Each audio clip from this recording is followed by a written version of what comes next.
Meningkatnya jumlah pasien positif COVID-19 di Provinsi Sumatera Selatan membuat tingkat keterisian hunian rumah sakit atau bed occupation rate rumah sakit di Sumsel juga ikut mengalami lonjakan. Berdasarkan data dari Dinas Kesehatan Sumsel per Senin 12 Juli 2021, persentase bor Sumsel mengalami lonjakan di angka 79%.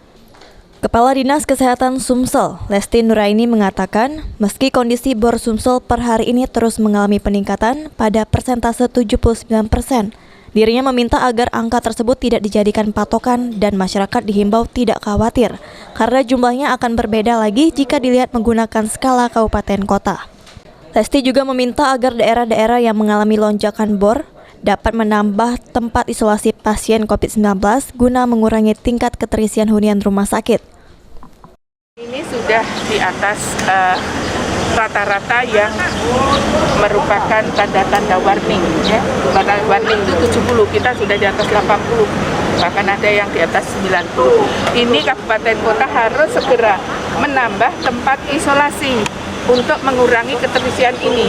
Artinya, yang COVID dengan gejala ringan tidak perlu ke rumah sakit, tetapi cukup isolasi, baik isolasi mandiri ataupun isolasi di tempat yang disediakan itu tadi. Atau membuat rumah sakit darurat, rumah sakit yang diampu oleh rumah sakit yang ada di kabupaten kota tersebut. Tapi langkah mudahnya itu lebih baik ke arah membuat tempat isolasi seperti Jakabaring.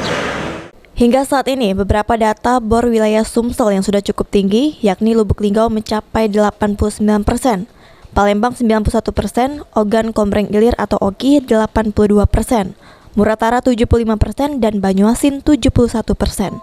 Untuk itu, pemerintah kabupaten kota diminta menambah kapasitas rumah sakit, serta membuka tempat penampungan masyarakat yang ingin menjalankan isolasi mandiri atau isoman, sehingga ketersediaan kapasitas tempat tidur dapat kembali bertambah.